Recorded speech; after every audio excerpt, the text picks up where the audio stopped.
സിന്ദൂരരേഖ ഭാഗം 61. ഉറങ്ങുന്ന കാര്യം പോട്ടെന്ന് വെക്കാം. വിളിച്ചാൽ എഴുന്നേക്കണ്ടേ? ആന കുത്തിയാൽ പോലും അറിയില്ല. അങ്ങനെ കിടന്നുറങ്ങിക്കളയും. മനു ചിരിയോടെയാണ് അവളുടെ ഓരോ കാര്യങ്ങളും ഓർത്തെടുത്തത്.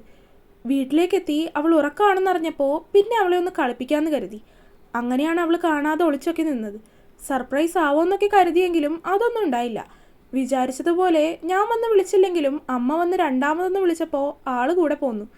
ഇനിയിപ്പോൾ ഇങ്ങോട്ട് പോരുന്ന വഴിക്കാണെങ്കിൽ മനസ്സാകെ ഒന്ന് ഡിസ്റ്റർബ്ഡ് ആയിപ്പോയി. അതിനിടയിൽ അവൾ വന്ന് വിളിച്ചപ്പോൾ ദേഷ്യം വന്നു. അതാരാണെങ്കിലും അന്നേരം താൻ അങ്ങനെ തന്നെ പെരുമാറാൻ പോകുന്നുള്ളൂ. പക്ഷേ അത് കഴിഞ്ഞപ്പോഴാണ് താൻ അവളെ വീണ്ടും വേദനിപ്പിച്ചു എന്നുള്ള ബോധം വന്നത്. പെട്ടെന്ന് വന്ന് സോറി എന്നൊക്കെ പറഞ്ഞാൽ അംഗീകരിക്കുന്ന ടൈപ്പല്ല അവളെന്നറിയാം. അതുകൊണ്ടാണ് എങ്ങനെയെങ്കിലും ഒന്ന് മെരുക്കിയെടുക്കണമെന്ന് കരുതി സമാധാനത്തിൽ കാര്യങ്ങൾ പറഞ്ഞ് മനസ്സിലാക്കിയെടുത്തത്. എങ്കിലും അവളുടെ ഭാഗത്തുനിന്ന് ഓവറായിട്ടുള്ള എക്സ്പ്രഷനൊന്നും ഇല്ലായിരുന്നു. No melodramas. എല്ലാം അടക്കി നിർത്തി. അതുകൂടി ആയപ്പോൾ മനസ്സിൽ വീണ്ടും തോന്നുന്നു ഷീസ് ദ വൺ എന്ന്. ഇപ്പോഴും ഇനി അങ്ങോട്ടുള്ള ജീവിതത്തിൽ അവളെ കൂടെ കാണുമോ, അവൾ തന്നെ അംഗീകരിക്കുമോ എന്നൊന്നും അറിയില്ല. പക്ഷേ എങ്കിൽ പോലും ഇനിയുള്ള ജീവിതത്തിൽ അവൾ വേണം എന്ന് താൻ ആഗ്രഹിക്കുന്നു. Yes, I M in love with this idiot. പുഞ്ചിരിയോടെ അവൻ ഓർത്തു. അവളെക്കുറിച്ച് അങ്ങനെ ചിന്തിച്ച് കിടന്ന് അവനും എപ്പോഴോ ഉറങ്ങിപ്പോയി. 2 ദിവസങ്ങൾ കൂടി മാറ്റമില്ലാതെ കടന്നുപോയി. സാധാരണ പോലെ എല്ലാവരും രാവിലെ എഴുന്നേറ്റ് അമ്പലത്തിലേക്ക് പോകും. അത് കഴിഞ്ഞ് ഉണ്ണി ഹോസ്പിറ്റലിൽ പോകും. അമ്മാളുവും മനുവും വീടിനുള്ളിൽ തന്നെ എന്തെങ്കിലുമൊക്കെ ചെയ്തിരിക്കും. ഇടയ്ക്ക് രണ്ടുപേരും നല്ല രീതിയിൽ വഴക്കും ഉണ്ടാക്കും. ശേഷം വൈകുന്നേരം ഉണ്ണി വന്നു കഴിയുമ്പോൾ പിന്നെയും അമ്പലത്തിലേക്ക് പോകും. അങ്ങനെ 2 ദിവസത്തിന് ശേഷം ഇന്നു മുതൽ അമ്പലത്തിൽ പ്രധാനപ്പെട്ട പൂജകൾ തുടങ്ങുവാണ്. അതുകൊണ്ട് ഇനി അങ്ങോട്ട് ഈ 2 ദിവസം മുതൽ പൂജയിൽ പങ്കെടുക്കുന്ന എല്ലാവരും വ്രതം അനുഷ്ഠിക്കണം എന്നാണ് പറഞ്ഞിരിക്കുന്നത്. അതായത് രാവിലെ അമ്പലത്തിൽ പോകുന്നതിന് മുൻപ് ഭക്ഷണം കഴിച്ചാൽ പിന്നെ വൈകുന്നേരം അമ്പലത്തിൽ വന്നതിന് ശേഷമേ ഭക്ഷണം കഴിക്കാൻ പാടുള്ളൂ. കൂടാതെ ഭാര്യ ഭർത്താക്കന്മാർ തമ്മിലും ബന്ധപ്പെടാൻ പാടില്ല. ഈ കാര്യങ്ങളൊക്കെ അമ്മ തന്നെ അമ്മാളുവിനോടും മനുവിനോടും പറഞ്ഞു കൊടുത്തിട്ടുണ്ട്. രാവിലെ തന്നെ കുളിച്ച് ഒരു സാരിയൊക്കെ എടുത്ത് ചുറ്റിയിട്ടുണ്ട് അമ്മാളു. അടുക്കളയിൽ പോയി വേഗത്തിൽ ദോശ ചുട്ട് എല്ലാവർക്കും കൊണ്ടുവന്ന് കൊടുത്തു. ഉണ്ണി എഴുന്നേൽക്കാൻ വൈകിപ്പോയത് കൊണ്ട് അവൻ റെഡിയാകുന്ന സമയത്ത് അമ്മാള് തന്നെയാണ് അവന് വാരിക്കൊടുത്തത്. അങ്ങനെ നിൽക്കുന്ന സമയത്താണ് ഡ്രസ്സൊക്കെ മാറി മനു അങ്ങോട്ട് വന്നത്. ഇത് സ്ഥിരം പരിപാടി ആയോ? ഉണ്ണിക്ക് വാരിക്കൊടുക്കുന്ന അമ്മാളുവിനെ കണ്ടതും അവൻ രണ്ടുപേരെയും നോക്കി ചോദിച്ചു. ഉണ്ണിയേട്ടൻ വൈകിപ്പോയി. ഇപ്പോൾ ഇതെങ്കിലും കഴിച്ചില്ലെങ്കിൽ പിന്നെ ഭക്ഷണം കഴിക്കാൻ പറ്റില്ലല്ലോ. അങ്ങനെ ആവുമ്പോൾ ഇന്നത്തെ ദിവസം മുഴുവനും പട്ടിണി ഇരിക്കേണ്ടി വരും. വെറുതെ ഇരിക്കുന്നതല്ലല്ലോ, ഹോസ്പിറ്റലിൽ പോയി ജോലി ചെയ്യേണ്ടതല്ലേ. പിന്നെ നമ്മൾ വെറുതെ ഇരിക്കുവാണെന്നെങ്കിലും പറയാം. ഇവൻ ജോലിക്ക് പോകുന്നതല്ലേ. നീ ആവശ്യത്തിന് ഭക്ഷണമൊക്കെ കഴിക്കാൻ നോക്കിക്കോ. വ്രതവും നോമ്പൊക്കെ അങ്ങനെ നടക്കും. We should take care of our health. ഗൗരവത്തോടെ പറഞ്ഞുകൊണ്ട് മനു ഡൈനിങ് ടേബിളിലേക്ക് ഇരുന്നു. ഒരു കൂസലും ഇല്ലാതെ അവൻ അങ്ങനെ പറയുന്നത് കേട്ടതും അമ്മാളു അവനെ ഒന്ന് കൂർപ്പിച്ച് നോക്കി. പക്ഷേ അതൊന്നും തന്നെ ബാധിക്കുന്ന കാര്യമല്ല എന്ന രീതിയിൽ അവൻ പ്ലേറ്റ് എടുത്ത് വെച്ച് ഡൈനിങ് ടേബിളിൽ ഇരുന്ന് ഭക്ഷണം കഴിച്ചു തുടങ്ങി. എനിക്ക് മതിയടി ഏട്ടത്തി, ഇനി നീ പോയിരുന്ന് കഴിക്ക്.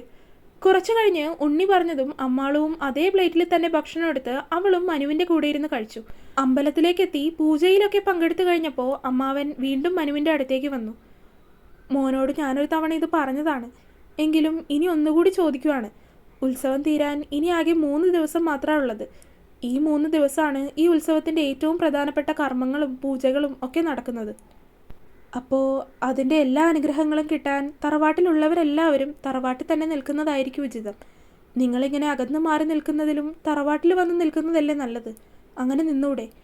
മനുവിൻ്റെ മുന്നിൽ വന്ന് ഒരുതരം അപേക്ഷ പോലെയാണ് അനന്തരമ്മാവൻ അത് പറഞ്ഞത്. അത് കേട്ടതും മനുവും ആകെ വല്ലാതെയായി. തന്നിലും ഒരുപാട് മുതിർന്ന ഒരാൾ തന്നോട് അപേക്ഷിക്കുന്ന രീതിയിൽ പറയുന്നത് അവന് ആകെ ഒരു അസ്വസ്ഥതയുണ്ടാക്കി. ഉണ്ണിയും അമ്മാളുവും അവൻ എന്താണ് പറയാൻ പോകുന്നതെന്ന് അറിയാനായി അവൻ്റെ മുഖത്തേക്ക് തന്നെ നോക്കി നിൽക്കുവാണ്. ഞാൻ നോക്കട്ടെ അമ്മാവ. അത്രമാത്രം പറഞ്ഞ് അവൻ ആ ഒരു സന്ദർഭത്തിൽ നിന്ന് ഒഴിഞ്ഞു മാറി. അപ്പോഴും അവൻ്റെ ശബ്ദത്തിൽ അങ്ങനെ ഒരു കാര്യത്തിന് വലിയ താല്പര്യമില്ലായിരുന്നു. അത് മനസ്സിലാക്കിയത് കൊണ്ട് തന്നെ അവൻ്റെ മറുപടിക്ക് അമ്മാവൻ ഒന്ന് മൂളി. ഏട്ടൻ എന്ത് തീരുമാനിച്ചു?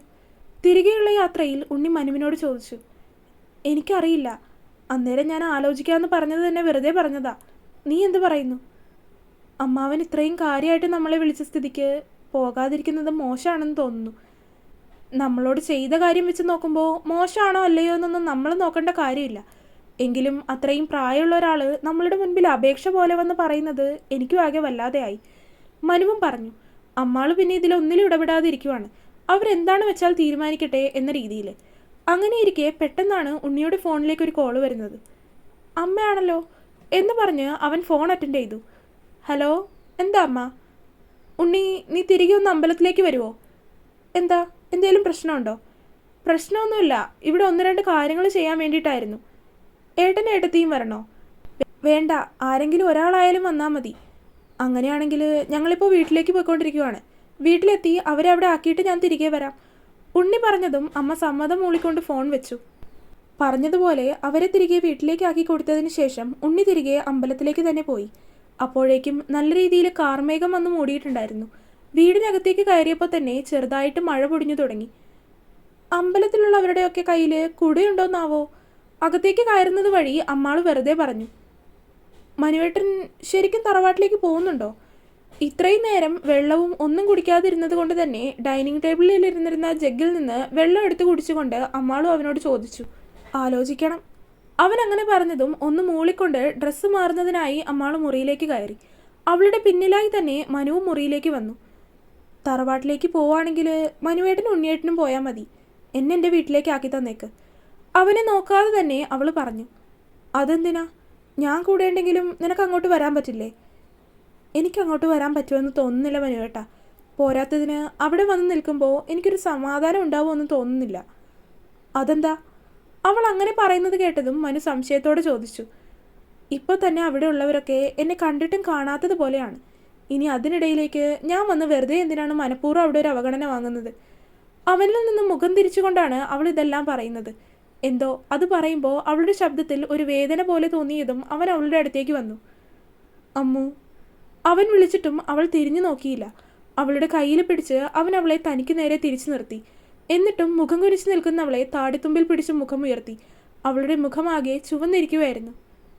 എന്തു പറ്റി? ഞാൻ വരുന്നില്ല മനുവേട്ട. വേണ്ട, ഒറ്റ വാക്കിൽ അവനും പറഞ്ഞു. അമ്മാളു അവൻ്റെ മുഖത്തേക്കൊന്ന് നോക്കി. മനുവേട്ടൻ പോവോ? പിന്നെ അവരിത്രയും കാര്യമായിട്ട് വിളിക്കുമ്പോൾ ഞാൻ പോകണ്ടേ? ഞൊടിയിടയിൽ അവൻ്റെ ശബ്ദമാകെ കുസൃതി നിറഞ്ഞു.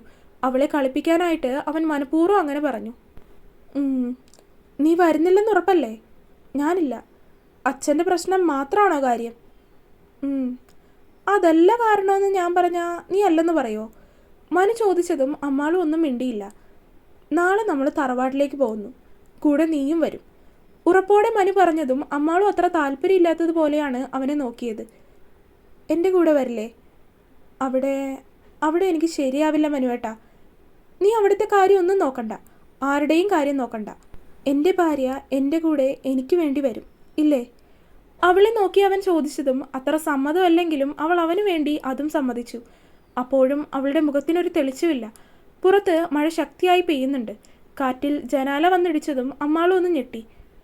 മഴ പെയ്താൽ ഇവിടെ നടത്തളത്തിൽ വെള്ളം വന്ന് നിറയും. വേഗം ഡ്രസ്സ് മാറി വാ. മനു അത് പറഞ്ഞ് പുറത്തേക്ക് നടന്നു. അത് കേട്ടപ്പോൾ അവളുടെ മുഖം ഒന്ന് തെളിഞ്ഞു. അത് കാണാലോ എന്ന് കരുതി വേഗം തന്നെ ഡ്രസ്സൊക്കെ മാറി പുറത്തേക്കിറങ്ങി. പുറത്തേക്ക് വന്ന് നോക്കുമ്പോൾ പറഞ്ഞതുപോലെ തന്നെ 4 വശത്തു നിന്നും വെള്ളം വന്ന് വീണ് നടത്തളം ആകെ വെള്ളം നിറഞ്ഞു. മനു അതിൻ്റെ അരികിലായിട്ടുള്ള മരത്തിൻ്റെ ഊഞ്ഞാലിൽ ഇരിക്കുന്നുണ്ട്. അമ്മാളു അവൻ്റെ അടുത്തേക്ക് നടന്നു വന്നു. ഞാനിതിൽ ഇറങ്ങട്ടെ മനുവേട്ടാ? അതിലേക്ക് എത്തി നോക്കിക്കൊണ്ട് ഒരുതരം ആകാംക്ഷയോടെ അവൾ അവനോട് ചോദിച്ചു. പനി വന്നാൽ എന്നെ പറയരുത്. അത് പറഞ്ഞതും അവനെ ഒന്ന് പുച്ഛിച്ച് കാണിച്ച് അവൾ അതിലേക്കിറങ്ങി.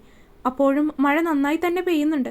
ഇറങ്ങിയപ്പോൾ തന്നെ വെള്ളത്തുള്ളികൾ അവളുടെ ദേഹത്തേക്ക് വന്ന് പതിച്ചു. അതിൽ അവളുടെ ഉടലാകെ ഒന്ന് കുളിർന്നു പോയി. അവളുടെ അര വരെ വെള്ളം ഉണ്ടായിരുന്നു. നടത്തളത്തിൻ്റെ ഒത്ത നടുക്കായിട്ട് ഒരു ഉരുളിയിൽ താമര നട്ട് വളർത്തിയിട്ടുണ്ട്. അതിനടുത്തേക്ക് എത്തുക എന്നതായിരുന്നു അവളുടെ അടുത്ത ലക്ഷ്യം.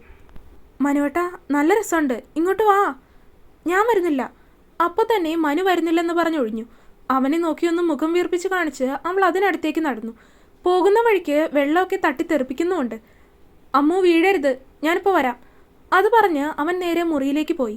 അമ്മാളും അവൻ പോകുന്നത് നോക്കി. ഇതെങ്ങോട്ട് പോയതാ? അവൾ ഓർത്തു. അങ്ങനെ ഓർത്തു നിൽക്കുന്ന സമയം കൊണ്ട് തന്നെ അവൻ തിരികെ വന്നിരുന്നു. നോക്കുമ്പോൾ കയ്യിൽ ക്യാമറ. അമ്മു പോസേ. എനിക്കറിയില്ല, അവൾ ഞെട്ടിക്കൊണ്ട് പറഞ്ഞു.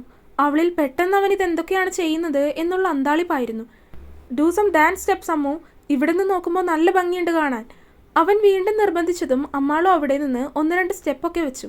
അവനതെല്ലാം നല്ല ഭംഗിയോടെ തന്നെ ക്യാമറയിലേക്ക് പകർത്തി. നോക്കട്ടെ മനുവേട്ടാ എന്ന് പറഞ്ഞ് അവൾ അതിൽ നിന്ന് വേഗത്തിൽ നടന്നു വരാൻ നോക്കിയതും പെട്ടെന്ന് കാലെടുത്ത് വെക്കാൻ പറ്റാത്തത് കൊണ്ട് അവൾ അങ്ങനെ തന്നെ വെള്ളത്തിലേക്ക് വീണു പോയിരുന്നു. തുടരും. അപ്പോൾ ഇതുവരെ ചാനൽ സബ്സ്ക്രൈബ് ചെയ്യാത്തവരൊക്കെ സബ്സ്ക്രൈബ് ചെയ്യുക. വീഡിയോ കണ്ടവരെല്ലാവരും വീഡിയോ ലൈക്ക് ചെയ്യുക. നിങ്ങളുടെ അഭിപ്രായങ്ങൾ എന്ത് തന്നെ ആയാലും അത് കമൻ്റായിട്ട് അറിയിക്കാനും മറക്കല്ലേ. അപ്പോൾ അടുത്ത പാർട്ടായിട്ട് നാളെ വരാം. ബൈ.